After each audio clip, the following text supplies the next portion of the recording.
Good morning internet, and welcome back to the channel. This morning I'm at a relatively new country park, which is Acre Country Park at Little Hulton or Hulton.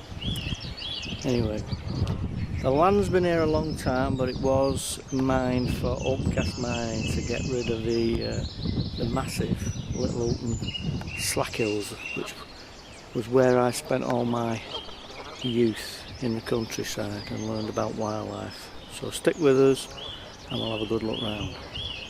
See you later. There is a sizable car park just off the A6 near junction 4 of the M61. But it does get busy at weekends, so be early. Acre's quite a sizable park, 224 hectares.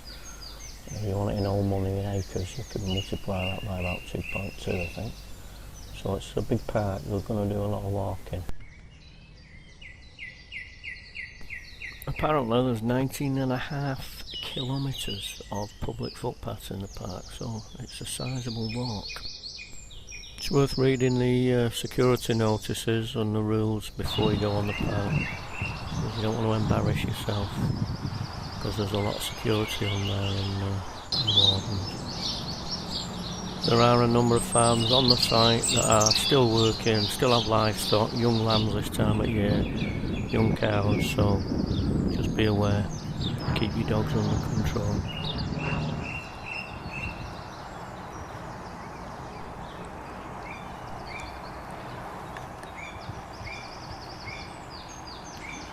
Good advice. Paths are pretty much well maintained throughout the park for cycling, walking and even some disability access, although there are a lot of steps to some of the higher points in the park. Acre's quite a wide open space type of park at the moment. I'm sure it'll evolve and get better and better as the years go by, but it's predominantly open. In my opinion, it being a relatively new park, I think the northwest and the southwest sides of it are the best, they're the most established. The rest is pretty much barren land. There's lots of pioneer species, and I'm sure in another 20-30 years it'll be a fabulous place. But I won't be here to see it then.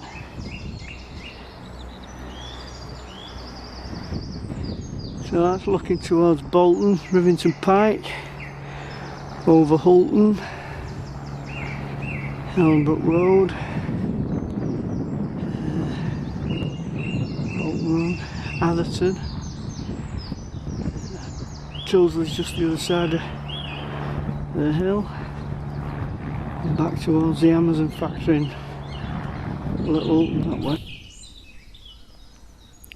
So we're looking towards now probably Runcorn in the far distance. This is the Elmbrook Road side, Bolton Road side. And then looking down towards Atherton and across there, you know, to Runcorn. Probably on a clear day you can probably see Derbyshire from these high points. Despite a lot of well-maintained paths, the ground in the north of the park is still quite scarred from the mining activities, and whilst there's a lot of stuff colonising it slowly but surely, and there's a lot of work being done on the waterways and the gullies to shed the water off the site, there's still a lot of barren land and open land.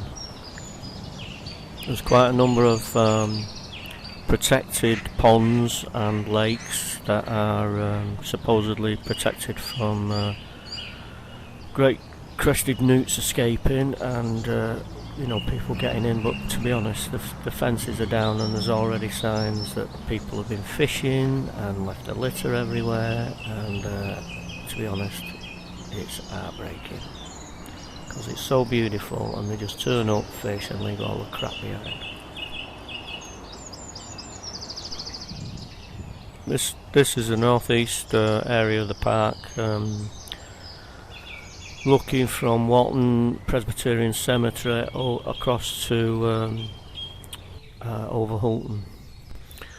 When I was filming at the northeastern side of the park yesterday, it's like I could say it's quite open, but I was surprised how many roe deer footprints I came across in quite an open area. I mean, there was no thick woods for them to run to, so they must have been there early morning drinking in the open ponds. So it's a good sign, really. This is a photograph from somewhere in the park, and so's this one. The male roebuck was from another site a couple of miles away, but not cut Acre. One or two old derelict farms that provide good habitat for barn owls. I see the pellets and the odd short-eared owl on there. With all these open areas and abundant water, this site's really good for lapwings. I have never seen as many lapwings in one place. Just walking up the side along Hulton Lane, they were everywhere. Goldfinches, greenfinches. Not seen them for a couple of years actually. Plenty of rabbits around the industrial areas. They're not daft. They take advantage of the lovely green areas to graze and the protection that they get from a lot of vehicles about. Wrens everywhere. Wood pigeons everywhere. It's nice to see them though. Very underrated. Tufted duck on some of the ponds and lakes. Tree creepers. Robins. Pin-tailed ducks. The odd pheasants. And I have seen grey partridge but never managed to photograph them. This is a nuthatch. Young mutes one. Moor hens, they get everywhere. Plenty of colour in them, I'm alright. Mallards. Long-tailed tits. Always nice to see. Cute little bundles of fluff. Jays, you're lucky enough to get near one. Herons, good sight for herons, lots of ponds, lots of frogs to eat and newts. Great tits. Another goldfinch on teasel. There's quite a lot of teasel on this site, so it's very good for goldfinches. Goldcrest, if you're lucky enough to be quick enough to photograph one. Great crested grebes, always nice to see, always look exotic. This time of the year in May, plenty of ducklings and goslings about. Cormorants, this is a coot, a little coulter, and another chaffinch. Canada geese everywhere. On a nice hot day, or well, just a clear day, you will see buzzards on this site. There's quite a number of them. Blue tits, female bullfinch, a male bullfinch, lapwings, lots of them on the site. And one of my favourites, kestrels.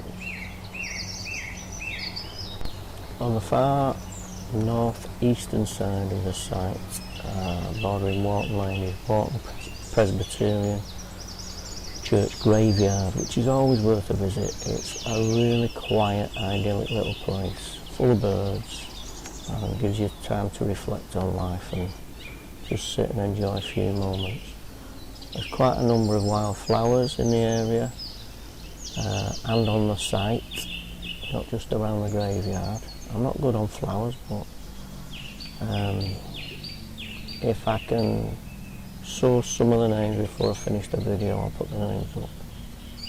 I know this one's colt's foot. Snowdrops.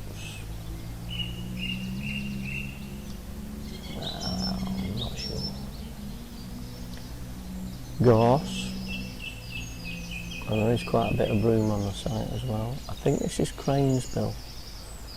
Possibly corn cockle. anybody knows the names of these plants, this is a clover, full of vitamin C. These, I quite often eat these while I'm walking around. Over the years in this area I've seen quite a lot of butterflies.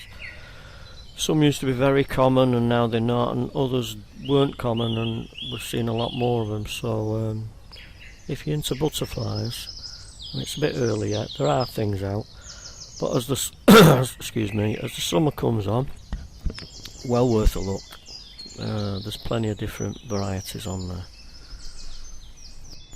I've not been on at night, but I would imagine it's really good for moths as well.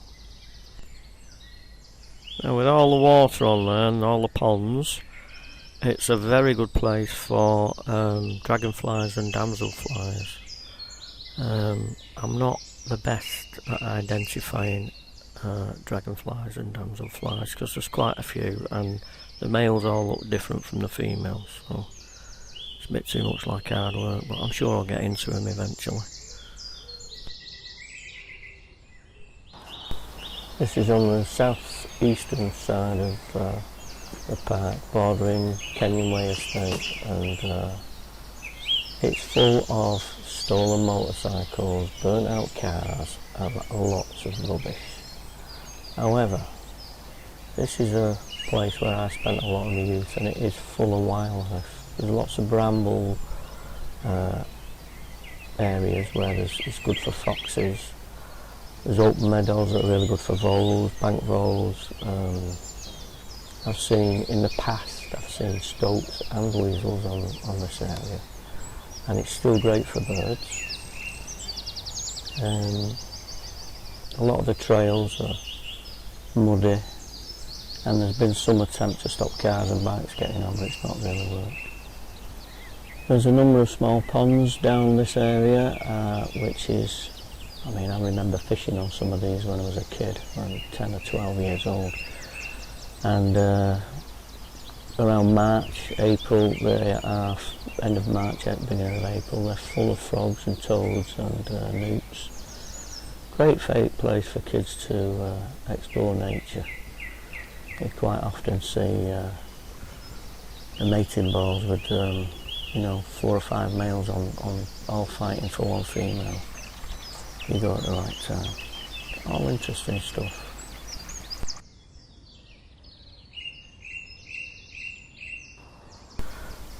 So at the southernmost tip of the park, it borders along the, I think it's the Manchester to Preston line. Not 100% sure on that, but anyway, the railway line borders, splits it from the Cleworthall side of Toolsley. And there's quite a number of ponds here. I think the majority of them are man-made. They were dug out when they did the open cast mining, but there's also quite a lot of woodland down here, so there's a lot of squirrels.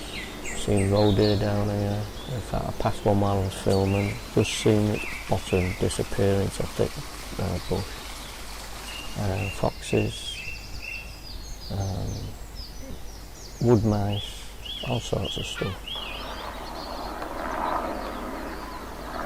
If you get a sunny day, there's plenty of buzzards knocking about. They're soaring, taking advantage of the thermals if there's any heat at all from the sun. And the paths are pretty good down this end, towards going up the big slope back up towards over Hulton. It's a good workout actually, gets your lungs going. Whoever thought about the drainage on this side did a good job. There's loads and loads of water gullies that all trickle down and feed various ponds, and there's overflows, inlets and outlets to them, so they all maintain a steady level, which is great for the wildlife. So yeah, that's about it really. Hope you enjoy it. Well, that's it for today's video. Thanks for watching. If you've enjoyed it, please give us a nice thumbs up and subscribe if you don't want to miss any future videos. And just take this opportunity to thank everyone that has subscribed. It's creeping up slowly, so we're doing alright, we're getting there. And hopefully I'll see you in the next one. Take it easy.